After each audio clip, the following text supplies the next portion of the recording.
Thank you so much for joining me on Get a Shift On, a podcast all about career change and career transition. This week, super exciting to welcome Don Armand, an ex-Exeter Chiefs and England rugby player. I interviewed Don for my book, much like in previous episodes with Karen, so it wasn't necessarily planned, but as with Karen's episode, I just can't leave what he had to say to myself and not share it with everybody. So I really hope you enjoy this episode. Some absolutely fantastic insights into business, into thought, into leadership, and a really interesting view of Don's life. If you enjoy the episode, please do share it, subscribe, like. I really appreciate you listening and watching, and please do enjoy the episode, and I look forward to welcoming you to the next episode as well.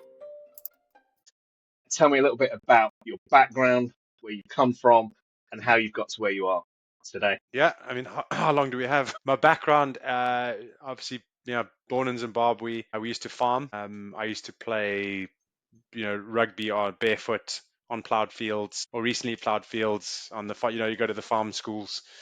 And then, living on a farm too is very much outdoorsy. So I was always around just doing my own thing. Then our farm got taken over by war veterans, kicked us off with that whole land grab regime in Zimbabwe. So we moved to South Africa. In South Africa, I went to an all-boys school. That was hell of a scary because obviously you're then leaving behind everything that you know from 0 to 12, and then doing a massive transition, which I think already on its own is quite big when you go from junior school to senior school. And now I'm going to like a completely new country, completely new culture, completely new setup. And I even remember when we left, we were all in our, I think, like our double cab car with everything in the back that we could take. And I think we left at like 5 a.m. And I just remember the whole family started to cry all the same time. It was like 5 minutes into the trip. And it was just this, up until that point, you smiles. I remember having goodbye parties where we were like, I'm going to go buy a jet ski in South Africa and become a surfer. And all those things where you just deny. I think that was that moment of realization. And then, coming to South Africa, all boys school, it was like baptism of fire. And it wasn't just one of those boys schools. It was like one of those boys schools. It was very military-esque in the like hierarchy system. So you get there in your first year and you have to say please at the end of every sentence. So Maritzburg College. And then when you get into the next year, you have to end every sentence with a ps. So instead of please, you just shorten your please to a ps.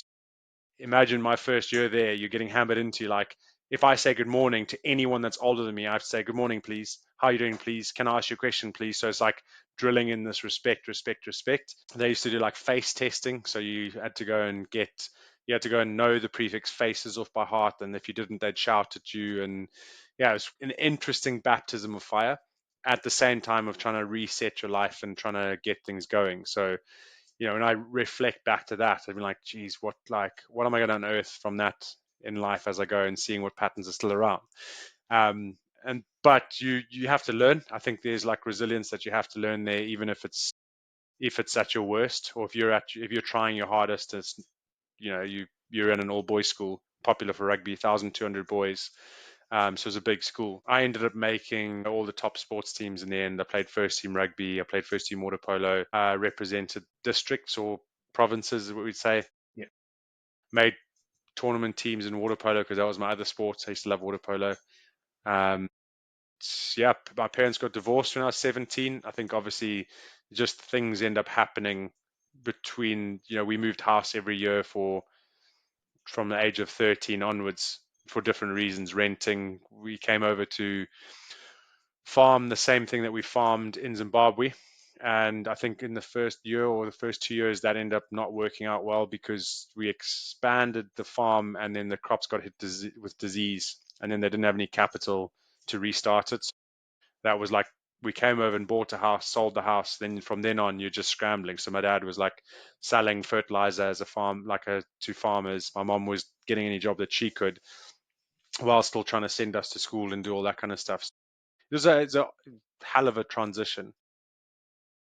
And then at 18, I obviously matriculated, which is you finish your senior school. I think it's like A levels equivalent. and then came over to, oh no, didn't come over, went to University of Cape Town. So that's an academic university, but I got a rugby bursary there. Not sure how. I think whatever powers that be in the heavens up above made stuff happen, because I still don't think I got the right academic scores to get in. Like I think you needed like 66 points, and I think I got 63. I even remember doing a tour of the university and then seeing the points you needed and calculating them according to my grades and crying because I was like, I don't know why I'm here. I'm not going to get in. And then a week later, I got a letter saying I was in, and I was like, what's just happened? So I still don't know. Or if maybe my maths was wrong. That could probably be it. Yeah, so I went to study psychology and organizational psychology as well as playing rugby there. So we had a club side. We got like really successful couple of years. The under 20s, we were unbeaten in the year that I played, and that was like unheard of. So we had a really good bunch of guys. We had, John Dobson was my head coach there. He's one of the first big influences that I've had in terms of how he carried himself and just different to what I'd seen. Then we went and played senior rugby for the University of Cape Town, which was a different setup. Played for Stormers, played Currie Cup, played Vodacom Cup.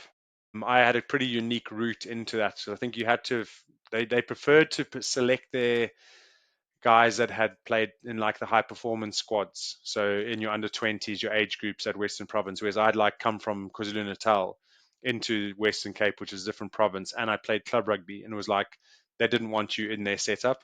But I managed to get an in, just because you end up playing well enough for long enough that you're going to get noticed. So I got my opportunities with Stormers, and then from off the back of Stormers, and we won. We made a semi-final in the Super 15, which is quite a big competition. We won the Currie Cup for the first time in, I don't know, was it 12 years that since they'd won? When I was at university, we won the league for the first time in 33 years. We'd like beaten cities, like we'd had some really big things happen. So in terms of seeing team culture, coaching, like high performance stuff, I'd been in a pretty good mix of like putting the people first, making sure that the important focus is on those, and then your results off the back of that. And then obviously I got a well, not obviously, I got a call from I think it was not Mark McCall, but whoever was head at Saracens at the time. I can't remember who it was. If I saw the name, I would. I needed a bit of research there. But I got offered a 6-month contract to go to Saracens on trial. And this was in the year that I was playing at Stormers, and we had a semi-final coming up, and I would have had to leave before the semi-final, and I turned that down. They then phoned me and said, "You're making the biggest mistake of your life." And I said, "Probably." Off the back of, I mean, in my head, I was being asked to leave, potentially playing in a semi-final, potentially going to win, to go and do a 6-month trial, that there was no guarantee after the 6 month, and I wasn't willing to risk everything I had for that. But I stayed, and then I ended up getting an offer from Chiefs and Worcester a couple of months later. And then I had to just ask to be released from my contract at Western Province like a month early, which had its own shenanigans because they didn't want to release me out of that, even though they weren't going to renew my contract. And it was so interesting to see how business works on that side of things. I was just like, they charged a development fee for me, which meant I lost like £10,000 off my contract because they had a development fee in their contract. And I was just like, you know, they would have, Chiefs didn't want to pay any more because I ended up choosing Exeter Chiefs, obviously. And so the only way I was going to go was if I took that. It was essentially me paying Western Province £10,000 so that I could leave. And that was, the way I look at it is like, yes, okay, there's business there, but you're spiting someone just for the sake of money. Like they were prepared to, like, for me, if I said, look, I can't give you that 10K, they were prepared for me to stay and not have anything else. It's not like they were offering me a contract to go. I was just leaving a month early. And because of that, they gained £10,000 off of it. So I forget that happened, but that was an interesting learn. And then obviously came over to Exeter Chiefs, and it was a successful 9 years there, giving my all, learning loads, end up playing for England. And yeah, there's a whole lot of stories we can go into there. And then retiring, just buying a business, trying to start an e-commerce one, having a family of 4 kids, and just trying to stay happily married. I think there's lots of different challenges that come with it. And then to a point where we live now, we've got 4 kids.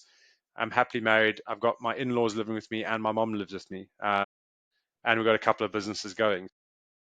Yeah, that's the transition. That's the nutshell. Yeah, that's the nutshell. There's a lot. There's a lot in there. Yeah, pick wisely. Pick Wow. wisely. Okay. So I wrote quite a bit down. Okay, let's go all the way back to the beginning. You can remember. How old were you when you left Zimbabwe? 12. Okay. So So yeah, boarding. we'd always moved. So like I'd moved from a farm that we had at 3 to our new farm, and then I think my homegrown farm is called Frascati. I think I'm followed on Instagram now. The guy, whoever's running it's just they've changed the crops and everything. And then we moved to another farm at like the age of 10 or 11, and then from there that's when we got kicked off. Do you remember Moved it? what Frascati? Yeah. Do you remember it well? Do you remember the Yeah, whole very whole well. trip? Yeah, some very good explicit memories from that Yeah. time. That I mean, my parents did a very good job of protecting us from the war vet side of things. Like the most I saw was us driving past and you see them in the field, because by the time they started to put, say, stones across the road so you couldn't drive and start to beat up the workers, we'd already moved into town. And my dad was driving out every day, and then just came to a point where you couldn't do any more. Yeah. Yeah. It's a young age, isn't it, to kind of have that, I guess, thrust upon you. Yeah. And then the boarding school bit as well, the all boys school. I didn't board. I boarded You when I was didn't, at but junior okay. school. Okay, fine, but I not. boarded when I was like 5, because obviously Okay, come but from a not. farm. Yeah, yeah, yeah. Yeah, but Okay, not at senior but school. not at the senior school. Okay, interesting. I kind of when you were talking about the prefects and knowing their Yeah, faces. So I went to boarding school at 13. yeah, So I went from kind of a state comprehensive to boarding school, and it was great. So as you were kind of talking, I was like, yeah, kind of, very different, very different. But yeah, an interesting for that sort of age person to have that respect built, kind of poured yeah, is a really interesting start to a young man's life, I think. yeah. And do you know what? Yeah, I mean, I don't like to down talk anything, but I often wonder because you still carry around some like I carry around this like unrealistic respect for authority still today. It's like, and I hate, it's like cops make me nervous. Not now. Like if I see cops, I'm fine, but it's taken a while. Like if there was a roadblock, that was like, you know, your heart's now beating and you're just like, what are they going to do? And I often think back to that, like, is that a product of that kind of like authoritarian type of respect? And knowing what I know now about personalities, I think certain personalities need that, and some it's the worst thing you could do for them. And I unfortunately think I fall into it was the worst thing you could have done for my type of temperament was to like shame me into making mistakes or learning in that way. Yeah, I mean, like one of the other things is like, I own a leadership development business now, and one of the things that it's important is about understanding the effect of power. Is that was one way I learned about it was how the prefix treated you and how that made you feel. But remember, we often then start to mimic our role models or mimic what we've seen. So you're a product of the environment. So by the time I became a prefect, I was the one that like I would walk into when you walk into a quad. So we all had quads in your age groups, and if a prefect walks into your quad, you keep quiet and you stand to attention, and the prefect's doing an inspection. I was the kind of prefect. I look back and I'm like, what on earth was I doing? I would walk in and I was it'd be like little Hitler coming in there, like, why are you not standing at attention? Pick that lid up. Like I would shout, I'd be so aggressive. And I look back now and I'm like, what on earth like came over me to think that that was okay? And it's just you just practice what you've been taught for like the previous 5 years, and it's like now it's anti anything I'm ever about. It's like never shout at someone to make them do something. And like there's still bits of that where I see like when I get frustrated, that's how you start to act with your kids, and I'm like it shouldn't be happening. Like how do I untrain this side of me, because I know what ends up happening to that person 20 years later and what they've got to deal with. Yeah, that's fascinating to hear. Have you ever heard of boarding school syndrome? No, but I explain it, and I think I'll have an understanding of what it is. It's it's just about that kind of indoctrination of being stuck somewhere at a very young age with the authority and everything that kind of comes out of that. And I think there's a confidence that comes with it, but almost an underlying insecurity. Like I say, Yeah, it comes to a roadblock, and you're like, hang on, the police. What's it going to do? And the way you feel about authority. Yeah, I see. I think that may like you mean me make you go to junior school there because junior school you still they still smacked you then. So for my first 2 years when I was like 4 or 5, we would like get up early and go and do cross country, and I still remember getting punished for someone else not doing their homework. So everyone lined up and everyone got two smacks with this like these little plastic slippers that have the material on the top. It stung so much. I'll never forget that because I was like, injustice. Like I was like, why on earth are you hitting me because someone else is late? Like I hated that and I hate pain. So when you said boarding school syndrome, I'm like, I was only in there for 2 years, but it was like you were young enough to see some of the effects of it.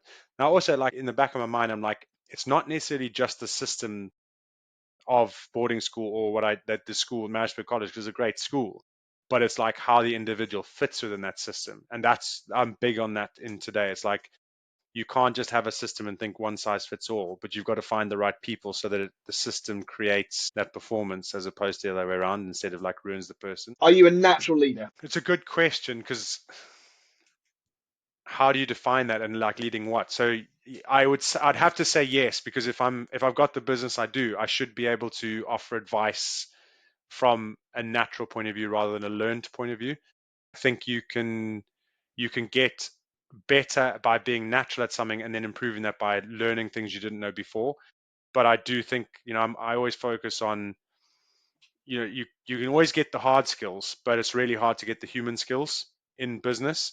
So if you can identify the right human skills, then that gives you a leg up because you can then train the hard skills. So do I think I'm a natural leader? I think there's obviously elements that I need to work on, but I would have to say my initial answer is like no because you're trying to be humble, but yes because I when I read certain things, when I see case studies, when I look at how leadership is defined, I go, that's obvious. Why are we defining that? Why are we talking about that?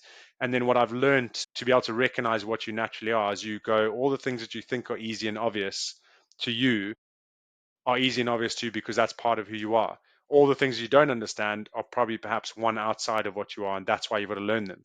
So when I see a saying or when I see a title or a definition and I go, why is that a popular book? Like, isn't that obvious? I used to be like, oh, that's stupid. Now I'm like, okay, it resonates because maybe I naturally see that way too. So yeah, I've learned to recognize that perhaps there's a natural leadership element, but does that mean I'm a good leader? No. Does that mean I'm effective? Definitely not. Because I think you have to learn what you have naturally and then improve it to the environment or to the context. Do you think there's always constant room for improvement, constant room for learning? Oh yeah, I mean, the world's everything is changing all the time. We don't realize it. Like we're driven to create certainty and consistency. But if I would say like every single year, like how many kids do you have? Every single year they grow up. Every single year something will be different about how they interact. And even when your next 4-year-old becomes your next 8-year-old, everything's changed. You're changing at the same time. Your wife's changing at the same time. Your income's changing. The world is changing. Like there is constant change. And if you ever get to a point where you think you've learned everything, then what you learned was good for what you learned at that time. And tomorrow it's already too late. And so like if you can just realize that you have the agility that you built into you that goes like what I know is great, but what am I missing? How am I going to stay ahead of this so that I can keep ahead with the times? And it's not like there's two ways to look at it. You go like, oh, that sounds like you're not confident in what you know. It's like no, it's you have confidence in what you know, but you also have confidence that you don't know what's needed already. So you've got to try and make sure that you're learning to give the best that you can. So it's like you always try and create a fixed mindset and you've always got to add on that growth mindset. And the more you can do that, I think, yeah, you can stay humble and you can grow and you can kill your ego and then you can grow it. And then it's just a cycle of growth and death the whole time. So that's it. That's the fact there, right there. Isn't it? Yeah. Death is, yeah, it's right there. I use the analogy in some of the like the group coaching that I do, and I say you can go through life. The story was, and I'll give you the lesson afterwards. The story was I ran down to the waterfall that we have near where I live, and sometimes I go and stand in the middle of the waterfall. So it's not underneath it, but it's falling like half a meter in front of me. And then I go, okay, let's take in nature. Let's see what's happening here. And I did this one day, and I was like listening to the trees and the wind blowing, and I was like, what's the sign? And all of a sudden I see this moth flying towards me, and it was giving it hell with like absolutely flapping and the wind's trying to blow it, and it comes towards me. And then I was like, that's the sign. It's a moth. You've got to be like a moth in life. You've just got to keep going. You got to go, because otherwise you're not going to get anywhere. And like, people do exactly what you just did. They nod. All of a sudden, the moth turns away, floats down towards the water, and I'm like, ooh. And then it goes into a spider's web, and the spider pops down and then starts to web it up. And I was like, hold on, that's not it. Don't be the moth. You got to be the spider. So the spider's accepted. This is what I'm setting up. It still works hard, and it's planned, it's thought out, and it lays its web. And if its web doesn't end up catching anything, it moves on to the next place, but it sits and it waits and observes. So it's being. Whereas the moth was just like, I'm going to try so hard, I'm going to get it, I'm not getting it. And then suddenly it gets caught and it's like, this is stupid spider. So actually, we've got to try and be more spider-like and not moth-like. And I think we far too often are trying to go so fast all the time. We don't even know where we're going because we're trying so hard that we have no time to sit and observe what's around us. So I often use that analogy as like, you just got to like, are you setting up your web or are you flapping your wings? Because both of them take action and planning. Just the one is urgent, the other one is, I've accepted this is what we're doing and this is the plan and I'm cool with it. When you were playing rugby, because obviously you played at a very good level, I would say, all the way back from when you were at school. You said that, the under-20s were unbeaten. That must have been the real foundation, or was it the foundation of where you've got to today? And the skills that you had then, were they the building blocks of the skills that you have today? I think, to be honest, I think the skills and the building blocks would have started when I was much younger, because there was a period when I went to that senior school, when I went to Marisburg College, there was like a year when I didn't play rugby because my knees were sore, because I had like I was good schlarters or whatever it is, like when you have growing pains in your knees. So and you learn I think when I listen to your question, I think like, what mental skills, what character did I learn that set me up to be successful when I was 20, that set me up to be successful when I was the Chiefs. And I always had a theme of like, I wasn't the most talented, but I'd bloody work hard till I was. And then I got to Stormers and there was a guy called Steph Dutoy, brilliant, like honestly, what a fantastic human being in every single way. And he had a saying, he says, hard work will always be talent when talent doesn't work hard enough. And I was like, spot on, like in what he says, like if we can all understand that talent is only going to take you so far. And that kind of held me true. Like I got to under 20s and I wasn't the best player, but I worked hard. I pitched up every time, every session. I was determined. I don't know what it was that made me do that, but I ended up getting forward of the season in the like end of year prize giving. And I still don't know why they gave it to me, but like I imagine it was because of the character, that like I was playing games in like an ankle cast way before I should have, because I was just like, I just want to play, as opposed to being like the stalwart of the team, of like the most talented player in the team. So it was all about like, what character did I develop that allowed me to be in teams that I could give the most of when I was in that team, as opposed to, what talent did I learn? Did I go and was I bench pressing the most? Did I have the longest pass? Did I have the best sidestep? Like those were all outcomes of having good character, as opposed to the other way around. The development of character, I guess, happens over a period of Right. time, right from Yeah. young to where you are now. And to our previous point, you are still learning, you're still growing. There's that growth mindset. That character changes. Although I would say that I think that fundamental who you are, Yeah. doesn't particularly change. I think that we are rooted, whether it was, 5-year-old on a farm in Zimbabwe or somewhere else, that's where it really starts. And your core is still you. You just grow around it. Yeah, so there's a guy called Alex Paulos, and I said I'd always give his reference to this because this is where I got it from. And he says you've got temperament and then you've got personality clusters. And so temperament is like you're born with this. It's inborn. Trauma might change it. If you get a sword to the head and it cuts off your temporal lobe or whatever it is, then you'll change. But your temperament never changes, but your personality clusters do. That's your emotions, your behaviors, your environment. All those things will then they will mold around you. And that's kind of what you speak about there. So who I was when I was 5, I'm still that same person, but there are nuances about me that would have changed. But why I like that is like, I'm reading a book called Conversations with God. I don't know if you've ever read that. And I've heard of it's a it. fascinating book because it all talks about like you're on this earth to experience life. And in order to experience life, you have to constantly recreate who you are. Otherwise, you're going to be having the same experience in different circumstances. And if you can get to the point where you're recreating yourself, then you free yourself up to just go with what comes. And I like that for me is it's the most one of the most freeing up things that I've read in a long time, because it is like you don't have to be the things you tell yourself you are. You have to experience things. So try and just approach it in a different way. And yeah, so the 5-year-old me, the 5-year-old you would have been doing that. You wouldn't have had a definition of who you were. You would have just been experiencing life. And then as you get older, you start to analyze things. As you analyze them, you start to try and make them concrete. But actually, if this is where I like it, like if you can make yourself childlike again, childlike is imagination, open, curious play. That sets you up for a much more content life than those that are trying to like overanalyze, over-educate, over everything. Yeah. Actually, this kind of the second or third time I've heard that probably and spoken of it in the last kind of couple of weeks. Be more child, because they have such a different outlook. I listen to my kids and it's incredible. Such a different view on life. My son is 12 and some of the things he comes out with is Fantastic. Yeah. number one, like an old man, like wise beyond his years.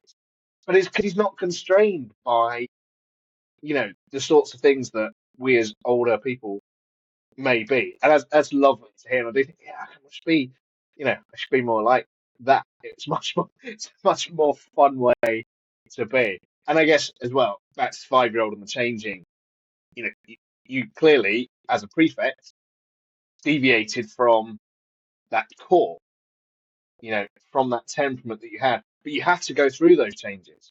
Yeah. You have to Experience. experience that and be that person to understand where you are and who you are now. We get too deep and meaningful in this one, but do you think who you are now is the truest version of yourself? And do you understand yourself? No. So I don't think who I am now is the truest version of me, because I know that there's a lot of things in our past, or my past especially, that I still am not proud of. Does that make sense? I still don't like completely embrace that, whether that's through embarrassment, through like judgment, through criticism, like versions of you as a kid, like things that you said or you cringe. Like as long as those are still there, I know that I'm not accepting those bits, so I'm not being the truest version of me. I'm certainly trying. I think that there's just you've got a lot. Sometimes you have a lot of work to do to be, and I challenge everyone that says authentic leadership and authenticity is key. Like I don't think there are very many people that have an idea of what authenticity actually means, because you can tell the things that you have accepted in a story, but what about the things that you haven't accepted that you would never tell? And unless if you have some of those, you're not being true. You're being a part true of yourself. You are still saying there's bits of me that I'll never tell you because I'm not proud of them, because I don't want you to know about them. Well, why? So if we talk about true authenticity and true self, that's the level we've got to get to. And I think it's one or two people I've come across that are 80% there. I don't think you'll ever get 100%, because I think there's some things that you just go, I don't know how this is going to go down, and I'm not prepared to lose everything I've got in case. So I get it. I don't think that anyone will ever be 100% truly true, authentic in who they are, because they're not given the space to be able to show that that's okay. Or maybe I think that and I haven't been in that environment yet, but I'm certainly working on it, because every time you come to a layer where you realize, flip, I wasn't accepting that, you feel so much better on the other side of it. You just go like, why was I holding? What was I embarrassed about? Why didn't I let people know that that's how I felt? Like what was getting in the way? And you're constantly coming up against other people that are at that stage of their journey that I was like a year ago, and going like, it's okay. Like I do visioning stuff sometimes in our group coaching, and I know that there's one person, because he gave feedback, he's like, does this actually work? Do people actually do this? And I was like, great question. I did the same thing 2 years ago. So I completely understand why you're saying that, and it's okay. You will get to a point in the future where you realize how powerful this is. But just because you don't see the use of it now doesn't mean it's not useful. It means you are not ready for its use.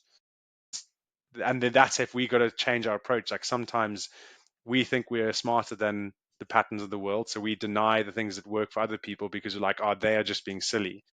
but we're denying us the opportunity of that to have an effect on us because we're too proud, or our ego tells us, or we're too analytical, or we're too creative in thought to actually embrace that other side of how we think. Fascinating. Yeah, really, really. And do you think some of that comes with age? To be honest, I think no, because I've seen some old people that still have that same thinking. I think it has a lot more to do with environment and the people that allow that to happen. And that for me is something that I get frustrated with sometimes, because I'm like, how do I get into a place where someone can bring out the vulnerability in me? Because even when I try and I'm on my own, I can't. And that's when you're around someone really that will make a biggest difference, is when they bring out your vulnerability easily and they go, that's great, it's amazing. Like, thanks for showing that. Where you truly feel like they just generally aren't there to judge you. And if you can find that group or that person, then that's that you need to stay in that as long as possible, because everyone else will be having expectations of some version of you, which is not leading you towards true authenticity. It's leading you towards some version of something that they want to see in you. Do you find it easy to be vulnerable? I'm learning, and I still I've worked on this. These are all things I've had these conversations. So there's still a whole lot that I'm like, is this too vulnerable? Is that weak? And that's still going in my head. But I know that that's a journey, because there's some people that are ahead of me that have achieved far more than I have, that are far more vulnerable than I do. And I'm like, how on earth do you do that? Like, how do you sit in the internal strength of going, this is how I feel, and I don't really care about anyone else. And I'm like, that's what I'm striving for. I know what sits in that. I know what contentment and acceptance sits in there. So, and I've worked a lot on that, and say more the past 6 months than I have in the first 2 years. I sometimes give the analogy that like you build up this protective layer that you think you have to. So like you have all these walls up on the outside, and that serves you well. And when you're you're in certain environments, you need those walls up, but then we don't learn to like let those down. We think we have to keep them up all the time, and that's where they start to become part of your identity. But actually, you just got to knock your walls down and let that like version of you that's got no walls out. But you've also got to grow that version of you that's strong enough that when you do let it out, it empowers others, that it doesn't make others attack it and kill it. And I think that's where there's a balance. And there's a strength there, I think, in knocking those walls down and letting people in. Yeah, because Sure. I think that one, yeah, you can try your hardest. If someone's not willing to let you in, it doesn't matter. They have to accept first. They have to decide that it's okay. But it takes, the more they've had to protect themselves, the more walls there are up. And that's why it takes longer for some people to come to realizations than others. Yeah, absolutely. Did you imagine yourself doing what you're doing now 10, 15, 20 years ago? No, no ways. All I had in my head 10, 15 years ago was have a happy family and just go with what comes. Yeah, so I think it's one of you start to learn certain lessons in life. Like I've always had my mom, she's very much into like spiritual stuff and souls. And she was always like, Don, you're a golden soul. And I'm like, okay, everyone is. But you start like, yeah, I certainly didn't imagine doing what I'm doing today. I always knew that there would be, I was watching a podcast the other day, talk about need for significance. I'm like, why did that resonate with me? Okay, so maybe I'm someone that needs significance. So like I lean into that. I'm like, yeah, there is going to be some element of significance. So am I really serving my purpose by trying to stay this humble, like, oh, don't worry about me thing? So actually, okay, this is my story. This is what I'm about. Hear me. Let's see what effect I can have, and leaning into that. And I think at the core of us all, if you can notice, like fear and love are at the core of everyone. That's from like the Conversations with God book, and I was like, this makes so much sense. This is you either operate from fear or you operate from love, and you don't realize you're operating from fear because it comes out as, say, ambition, ego, protection, coping, all that kind of stuff. And it's a very rare thing to be able to switch into that place of love and stay there. And that's where we talk about like true authenticity and being true to yourself. You can only be in that place once you have learned to operate from a place of love. And that's hard. Like, it's really hard to recognize, because often we want to work on ourselves, and you work on yourself because you want to change something about you. Why do you want to change it about you? Because you don't like it. And so then you learn to change that thing that you don't like about yourself, which means that you haven't learned something at your core, which is learn to love yourself first and then see what comes. So we always change ourselves first and then think we're going to learn to love ourselves. But what we don't realize is what we're taking with us with every version of ourselves that we learn to become is this mechanism of not liking things about us. And I think that's like, I saw that the other day. I was like, that's spot on. Is like, unless you learn to love yourself, everything that you change yourself into is going to learn to not like itself, because that is still there. And that's recognizing like that core of fear versus core of love. Yeah. And say, those walls don't come down unless you can recognize it, because otherwise you might half knock it down, but then you go to the next thing and you just carry it with you, and actually you just build them up, and it just becomes, instead of one big wall, like kind of, I think, multiple walls along the way, and that's not helpful to anyone. You are very humble. I would say you're a very humble person from the conversations that we've had. I would also say you're probably quite a significant person as well. Do you think you can be the two? Yes, because have you ever read Marianne Williamson's poem? It's that like, our deepest fear is not that we're inadequate, our deepest fear is that we're powerful beyond measure. And she's got a whole paragraph, but the paragraph's more powerful than that saying, because she says we're all meant to do something, and you playing small is not serving anyone. So, and I was like, I always used to think that I was like, you've got to be humble no matter what you do. And my version of humble was like, don't shout about the things you do. Don't think that you're significant. Don't do this. Don't go and, humbleness is like, just do what you do and it works. But actually, if I heard someone, they used to say, like, if no one knows that what your trumpet sounds like because you're not blowing it, how are they supposed to hear your music? And so I've had to learn that you can have a false humbleness. And I think most of us try and do that, but actually it's like, lean into, like, if you said, Don, can you go and help these 5 people? The humble me would have been like, maybe. I mean, obviously, like, I can try. You know how, like, you have that approach, but now I'd be like, 100% I can help them. And it might come across as arrogant, but it's not. It's confidence. I'm still humble that in my approach, and that, like, I'm not the only person that can help them. I know that I'm not that important, but I know that what I can do is I can make a difference. And so I've had to learn that I think there's this balance of humbleness. You can become arrogant and you can become over humble, and that humbleness doesn't serve anything. So what's that midpoint where you know that what you've got is got some significance? It's not the only route. So how do you go and how do you find that balance? And yeah, is that yeah. I think that's absolutely right. I think you kind of that false of humbleness is quite interesting. I think a lot of people fall into that trap. Yeah. And I think even kind of when you see that on email chains and messages, because it's so easy to kind of just have the kind of backwards and forwards Yeah. about any subject, actually. Whereas a clear kind of yes or no, sure, let's do this, how about we do it that way, I think is a much easier way of just being that kind of slightly more, true kind of way of doing it than skirting around Yeah. the edges. And Yeah, its place probably comes from a lack of confidence. So if you're not if you're not confident in what you do, you won't make suggestions because you're like, oh, we can go that way. And I've had to learn that. Like, I'm still learning that with some of the services I offer.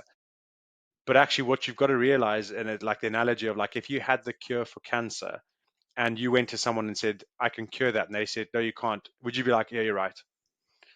Or would you be like, 100% I can, I this is can't. why? And Yeah, you'd yeah. keep going at it. And I think we sometimes don't think about that we have a deep-rooted lack of confidence in what we do. So we try and masquerade that, like, oh, it can help you. But as soon as we challenge, like, yeah, you're right, it's fine. But we've actually got to start there. Like, if you're not confident in the difference that you make, then don't try and make that difference until you really are confident, because it'll always catch up with you. Do you think that can be flipped on its head as well, where you see people who are almost overconfident, over vocal, pushing. Yeah, so What I would say, kind of the micromanagers actually of the world, where they're kind of like, right, you've got to do this, got to do this, and I think that is rooted in a self doubt. But yeah, let's so see what we can do. We can do. I wouldn't have put micromanagers and overconfident in the same boat, because I agree with you. The micromanager is like, it's their way because they want to make sure that it all works, and it's deep rooted in lack of confidence. But Yeah. I also Okay, so think that, a peer overconfident, I guess, is the yeah, kind of peer overconfident, whereas yeah, actually you do get people that are overconfident, and we've demonized that. I'm like, I only realized the other day, but like, I saw someone saying, watch an overconfident person and watch how much quicker they learn. And I was like, it's actually so true, because You don't want to be that overconfident person because you don't want to come across as overconfident, which means you do what? Less. When you do less, what do you do less of? Learn less, because you don't make mistakes as quickly. So we've almost created as a society this like, don't be overconfident. You've got, I don't know, what's it? Um, not Kubler Ross. There's a particular person's name that is paired with what they've come up with, which is where you're overconfident in your own abilities and underrate others. I can't remember what this double hyphen name in leadership or psychology or something like that. And so now we all sit in this like we have to be very, very, very, very confident until we take action, because we don't want to be overconfident in case we miss stuff. But actually, Andrew Tate, good example, very overconfident. But have you watched his journey of how he's changed his opinion from how he was 5 years ago to 3 years ago to he is now? And he would sit there and talk. He's like, yeah. So Piers Morgan or whatever it was like a year ago was like, you said this 2 years ago on this such and such a point. And he was like, and Andrew's like, yeah, I was an idiot. And he just, because he learned, he held that opinion, he saw everything coming in, and then he was like, oh yeah, okay, maybe that's wrong. And he moved on. I was like, that's brilliant, because he's learned so much quicker than other people that stay in that zone for like 10 years. And I almost think like sometimes it's okay to zip into a context of being overconfident and going like, I might be missing something, but let's just go with it. Because what you learn in that process, yes, you're going to make mistakes, and you might have failures, and you might mess things up. But actually, that's what life's about, is those experiences that allow you to learn firsthand what books are talking about, as opposed to learning through books and you never get that experience. Bringing it back, I guess, then to career change. Yeah. Irrelevant almost in many respects. But do you think that being overconfident is probably, for all the reasons you've just spoken about, the learning and the taking action, do you think that the overconfidence is a good trait to have for someone that wants to change a career and look to make a significant move?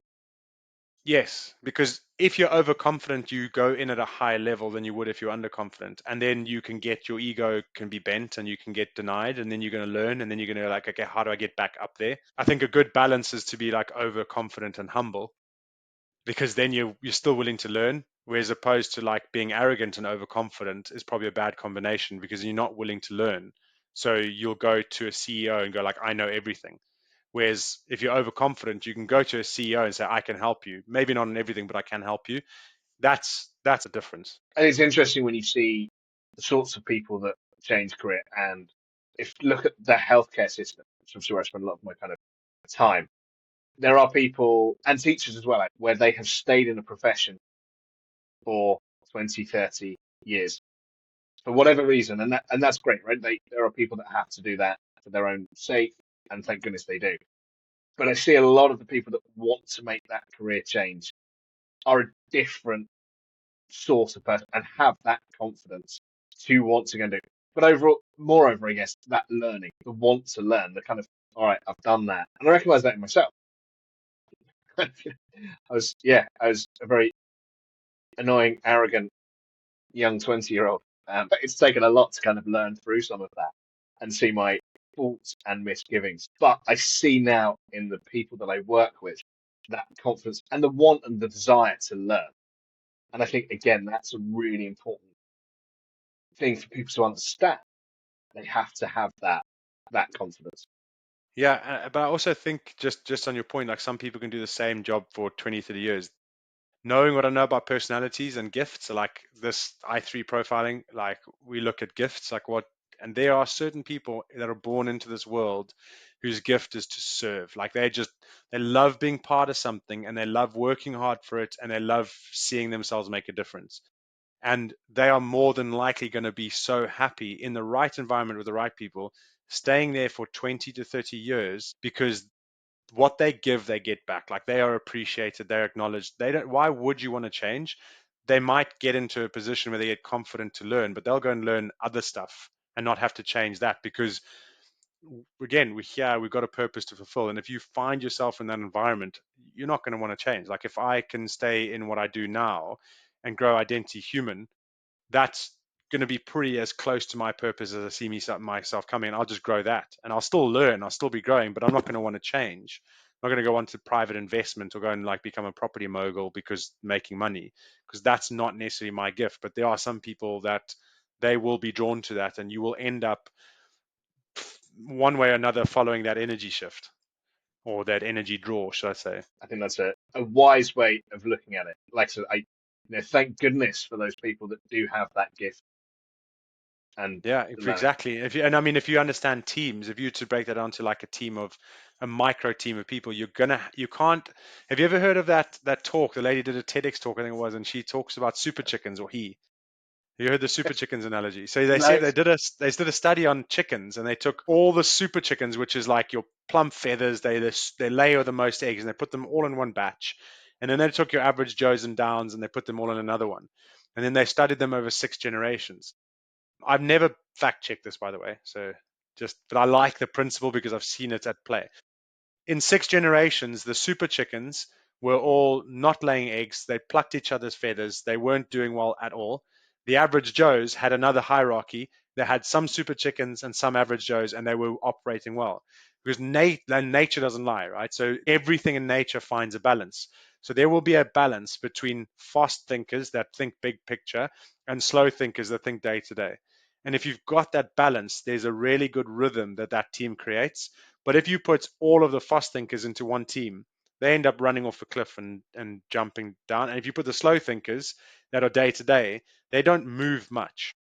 So nature creates its own balance, like male and female, masculine, feminine, and then you start to expand it. And when you start to see the gifts, like the gifts I can see, like there's short-term thinkers, long-term thinkers, detail thinkers, non-detail thinkers.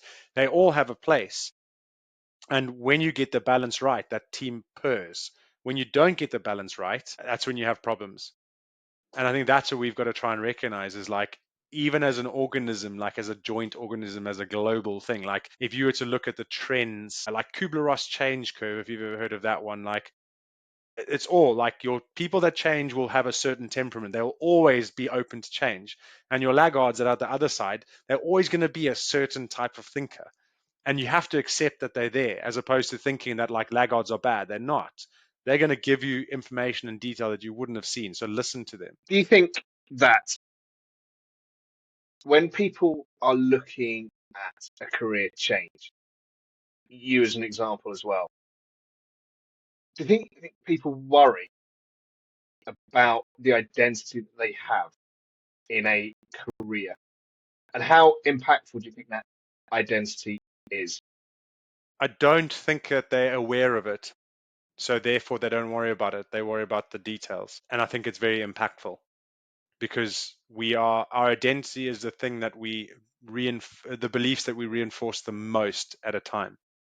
And so if you have a belief that if I had a belief that I was only good at rugby and not good at business, that's going to make my transition really hard. But if I had a belief that I'm really good at rugby, therefore I'll be really good at business, that's going to make my transition really easy. And those are both based on certain types of identity. If your identity is I'm a rugby player, or if your identity is I'm a great person that plays rugby really well, two different belief systems, but similar external identity. Did you think you were a rugby player who could also be a businessman?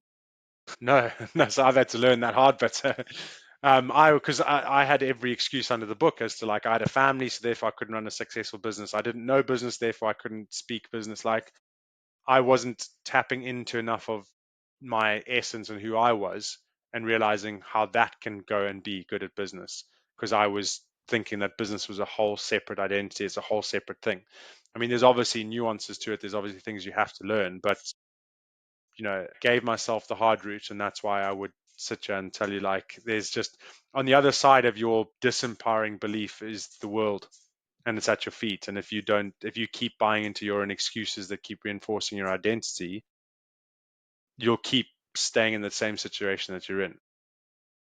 What was the most influential or powerful event or training, learning that helped you overcome some of that belief to know that you could become a businessman? Playing on an injury for 6 to 9 months that was so small that no one else could really see it, but it was affecting my play in small ways that eventually led to me being not in the team, getting my leadership role dropped, and then being thought that I was not playing because of pressure, and then having to recover from that injury, and almost like I was chatting to someone on my podcast the other day, and it's like called the dark nights of the soul. It's like when your identity dies or your ego dies. It was you've gone from being the top performer in the team sheets, that was everything you're about, to then just going, yeah, we don't need you anymore, or we're not picking you. So it's like a rejection.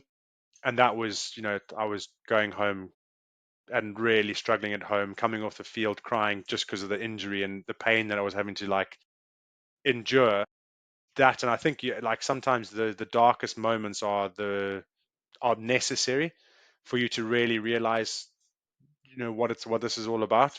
And so that for me is an empowering thing, is like, and I use that now, is like there's been some really dark, potentially dark moments since I retired that I've gone like, this is a gift, this is a lesson. But I've only realized that because I've recognized in my rugby career, like 2 or 3 years before I retired, that I had that already, and what came of that was a wisdom. And no, that was quite a thing that I often forget I had to go through. But it was a massive shift in identity then that allowed me to free up a bit of my thinking. But I also have always had this thing where I've been slightly on the outside of rugby, where I've always been like, why am I not quite blending in? Why am I not quite doing that? So I've always had that feeling within me, trying to recognize why that's there. Do you think that loss or change of identity is quite common in pro athletes who have to retire, albeit through injury or age, which, quite Yeah, frankly, you guys have to retire at quite a young age?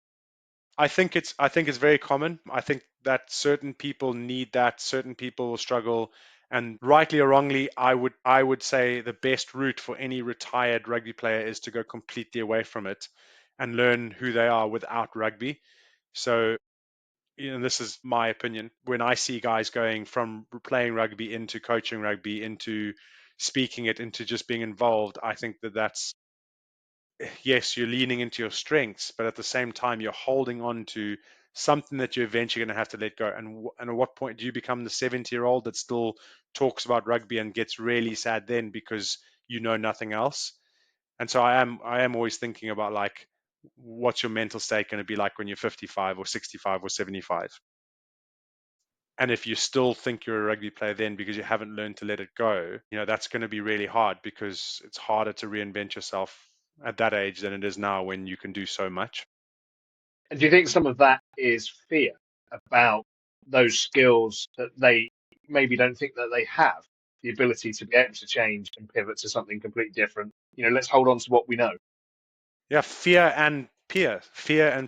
Because then if you're surrounded by people that reinforce that fear, you're not going to get anywhere. But if you stuck me into a, a like a group of retired CEOs, in 6 months I'm up and running. Because they're just breaking that down, they're reinforcing, they know what to look for. But if you surround yourself with other rugby players, they're like, this is so hard. You're like, yeah, it is. I have nowhere to look. Yeah, I know, it's really tough.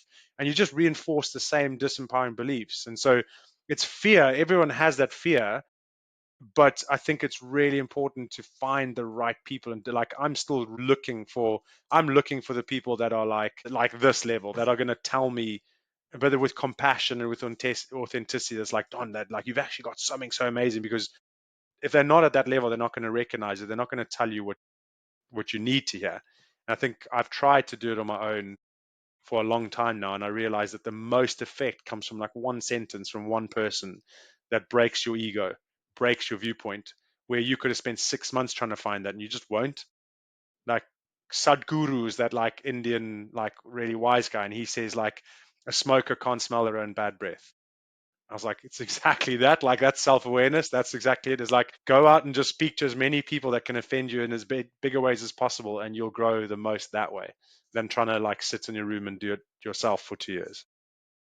Has there been one person that has been most influential to you? You've mentioned several people as we've chatted. Is there one person from sport or later on that has really influenced you? I think you get good and bad influences. So what I call, like, you get mentors, role models, and you get accidental role models, mentors and accidental mentors. And accidental mentors are the people that you think are giving you good advice and helping you out. But 2 years later, when you know better, you realize that they actually didn't know any better and they weren't the right things to listen to. And I've had plenty of those, but I've had plenty of really good people. Like, obviously I'm going to put my mom in terms of seeing the best, but also she, like, we've worked through a hell of a lot because she lives with me. So like, she can't escape. She'll tell you that, she can't escape me. And when I get the bit between my teeth, I'm like, if I'm here to have an experience and help other people like raise their game, I'm starting with my mom. Well, I'm starting with me, and I'm starting with my mom, and I'm starting with my wife, which does come across like, if you're not in the right space, you can come across as like critical or judgmental. And I'm like, I'm not judgmental. Like, who am I to judge you? But because I'm so passionate and because they're so close to me, that passion comes across wrong sometimes. But you also get, so like, you got my wife she'll challenge me but give me good advice. You got my mom that probably just always believed, like, that was really like main thing. So like, I know as I can mess up with my kids by shouting at them and like just not being a good role model, but I'll never tell them I don't believe in them, because in the deepest, darkest moments, those words sing truest.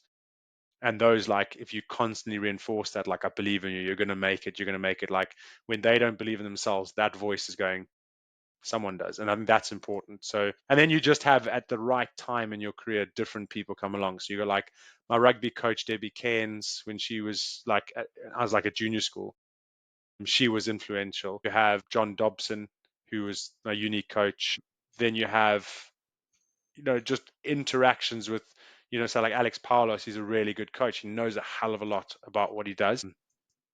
Yeah, and I could go and list a whole lot of people, but no, not like James Ashford. I've had a conversation with. He sold Go Proposal, and I just jumped on a call with him one day, and I was like, oh, I've got these thoughts, and he's like, oh, should we do some work together? And I was like, sure. And I sent him over a proposal. He says, can I give you some feedback? And I was like, sure. And he says, I don't give a damn about your mental models. I just want to chat to you.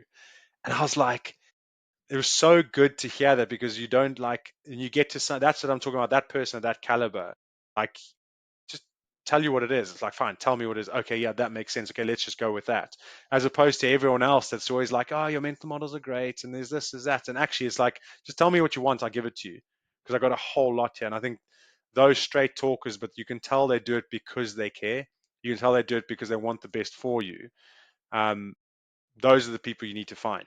Yeah. And I like, I'd always say, like, there's an interesting thing of like, never take advice, like, never take health advice from a fat person. I know that sounds judgmental, but it's something that really, like, probably kills my confidence a bit, because I'm like, I'm a leadership coach that's trying to help people lead, and I go, but the team's an easy one to lead. Like, being in an England or Exeter Chief setup, that's easy to lead, but I'm trying to help you in your business sense. So I always like, how am I getting the business knowledge? But actually, I've had to really learn that, like, actually leadership isn't about the business. Leadership is about the people and how you make them effective. So as soon as I've been able to get around that bit, I'm like, cool. And it also allows me to know everyone's going to know something from a book, and so they're going to try and help you, and you're going to think that they know their stuff, but actually, if they haven't, don't take advice from, don't take health advice from someone that's not healthy. So don't take advice from someone that hasn't actually gone through it in any format, because they don't actually know the context and what actually happens 3 years on from what advice they're giving you. And that's been really helpful. I think that's a really key point, actually, for a lot of people. I was talking to someone about it the other day. You're asking people for advice who have no idea what you are actually asking. And the classic example that I was talking to someone about the other day is asking a close friend, family member about changing career, when they've been stuck in a job for 30 years, because they have no concept. Yeah, exactly. Like my Yeah. mum's generation, my mum has no concept of what I do. She cannot fathom why I still don't work in hospital. So asking her, oh, mum, or whoever, do you think I should go and, change job? I'm not really very happy. I'm going to go and retrain. They project their fear and their thoughts onto you. So yeah, I think, you have to seek advice from the right people. Yeah. I think, and also caveat that, like, you can ask your mum, because she's going to tell you something, but the Yeah. difference Yeah. is Yeah. what you let penetrate. That, and I think that's the difference, is sometimes we let the wrong things penetrate our decision making, as opposed to let it inform your decision making. Do you think we're a bit bombarded with that, dare I say, nowadays, where you have a lot of influencers who, you know, if you take some of the top influencers across kind of business, for example, I'd say like Gary Vee, Grant Cardone, Mike Sheridan, all those kind of people, they all say very different things, different ethos about working, different ways of how to make it. And I think certainly I suffered from it when I first started, is you take all these bits on and you think, oh, should we be doing this? Should we be doing that? And it's so conflicting. You have to kind of really narrow it down and go, actually, hang on, stop. Who resonates with me? Yeah. Who do I actually feel is closest to what I'm trying to do? Okay, Grant Cardone might be, multi-billionaire, fly around in his private jet. Actually, that's not really me. That's Yeah. not that's not what I want. So Where you your kind of kids fit have into that to, equation. yeah, you kind of have to really narrow it down. I think we're bombarded by, the influencers out there. We let ourselves be. I think that's like there's still some that I think they have really good principles. You just have to know how to apply them in the right way. So like you with your 4 kids, do you want to be traveling every 2 days and charging 100K? Probably not, because your kids are more important to you. So how do you charge 100K and not travel a lot? Is that possible? Find a way and take his principles and see what you can apply to yourself. So yeah, that's a good point. Yeah, I think it's been an interesting journey for me to kind of narrow down some of that. Because I think when you're starting out, of course you're going to look at some people, that are doing art successful and making lots of money and, they're out there in the sphere.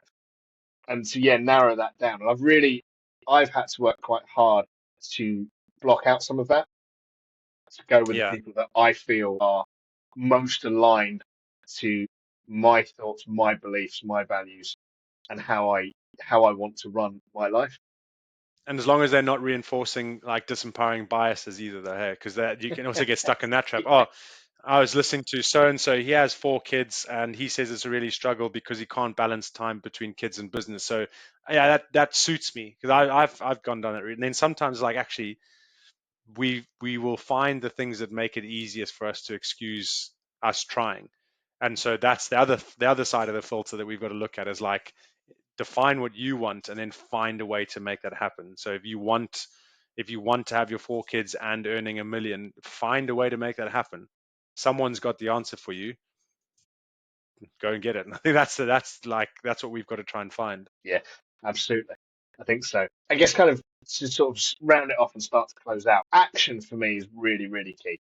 And it comes to what you just speaking about. How would you go about making sure that you always take action? What is it that you do, I guess, on a daily basis, monthly, quarterly, whatever you want to do, to make sure that you are always taking action and moving forward in that positive direction, even when you're having a really bad day? Just try and be consistent as possible with the small things because those, I mean, you can take action for yourself or you can take action for your business. I think you will also go through phases where you don't realize you're not taking action. I think the biggest key to success is realizing quicker when you've stopped taking the action that you know is having a positive contribution. How you do that? Set some reminders on your phone, put it in your calendars, have things that are there no matter how you feel that remind you that remember this is why you should be doing it. And because I think we all understand the importance of action. We all then put a plan in place, but 3 weeks later, there's so much else that's coming in line in like our eyesight that we forget the important bits. And those people that get successful remember those important bits back then, and they have mechanisms that remind them every week. This is more important. I know it's not more direct, but this is more important. And I think if you can do that, then you'll be successful. Because I think you can get into a point where you're just taking actions, but you don't know why you're taking the actions. So yeah, I had to the other day. I like meeting up for coffees with people, and there was someone that was like, "Oh, it's time for us to go for a coffee again," and I was like, "What's the purpose of the coffee?" And they're like, "Oh, just to catch up, chat about the i3 bits, and just do one or two other things." And in the past, I would have done that and sat there for like an hour and a half, and like it would have been great. But I have to learn to like take those right actions and meet with the right people. So, and I was like, yes, cool, sounds great. And 2 weeks later, just in the back of my mind, I was like, why are you saying yes to that? Are you just being nice? Like it's okay for you to say no. And so I sent a message just that's our form of communication. And I just said, look, got too much going on. Don't take this personally. I can't do that at this stage. And they only reacted back to the message. So I know they're offended. But actually, at the end of the day, I've got to learn to take the right actions, not just action. Because I used to be able to justify like, oh, people are important, everyone's important. Actually, by doing that, I'm not prioritizing what I can be doing to create more effect on the people I already have or the people I want to help. Because this person I don't necessarily think needs help. Does that make sense? Yeah, you have to be effective Yes. So when taking effective action. You have to. actions is probably the Yeah, short answer. yeah. What do you do when you have a bad day? How do you cope with bad days? Depends on how bad the bad day is. And are we talking like a big mistake in the business bad day? Or are we talking just like you're just feeling crap? Yeah, just feel like you kind of hitting your head against a brick wall. You're not really you're not being effective. You're just plowing on, but you're just up against the wall. You just can't. There's no point carrying on. I look around, I look at my calendar, and I say, do I need to be really effective today for tomorrow? And if I do, then I have to say, look, suck it up. There's a reason. If I don't, I just say, I need to just go with my natural rhythm. Today is a down day. And I know that if I have this down day, I'll have an up day tomorrow. But the important bit is I'll still, those really important actions I said I should have done 3 weeks ago, I still do all of those, but none of them are tied to business. They're all tied to me. So as long as I'm doing those, I learn to trust my body at the right time. So I'm not forcing myself to work when I don't need to. But the more often you do those little things back then, the less of those down days you have, and they become down half days, then become down 2 hours, and they become a down hour, and then they become down half an hour. And every now and again, you're just like, oh, I don't feel like working today. So I'm going to have a good 2 hours watching YouTube or something. But if you're creating your own life and you're creating your design, you can do that. I would say the more I've learned about those, the more I then remind myself of what I'm trying to achieve in the long term. And when you do that and it's strong enough for you, you have less down days because that excites you. So it's like, oh, there's a reminder. Okay, let's go. Find something that energizes you is probably the other answer. And truly, I think be harsh on that. Like we can all fool ourselves into things that energize us, but if there's a down day and it doesn't energize you, then you need to go deeper, and then life starts to work. I think that's where that's where I'm getting to. Am I there? No, but am I closer there than I was 3 months ago? Big time. Yeah. That's good for me to hear. Never mind anyone Yeah. else. That's reinforcing. I think everyone has those days. It's just how you manage it and go through it. Yeah. I mean, we don't actually know what high performance is, do we? Like everyone defines it on LinkedIn, and I'm like, you guys, like, you don't perform Monday to Sunday. You perform, you rest. You perform and you rest. But we're trying to perform, perform, perform, perform. And it's like you get down days in rugby, and in every sport, they have a deliberate down day. So why do you not have a deliberate down day or deliberate like period of like a week? You have an off season in rugby, but in business, what's your off season? And then for you, what's your own off season? And how do you just relate that to nature? Like I just go with the seasons, spring, autumn, all that kind of stuff. Nature doesn't lie. And it's a ridiculous notion, isn't it, of working 9 to 5? You know, I I will never understand that. I don't think really as to how No. that's ever been effective. Because when I worked 9 to 5, I didn't work. You don't work 9 to 5. It's just it's just a number. And I think when people come out of work, especially if they're used to it, that's a hard one for people to Yeah.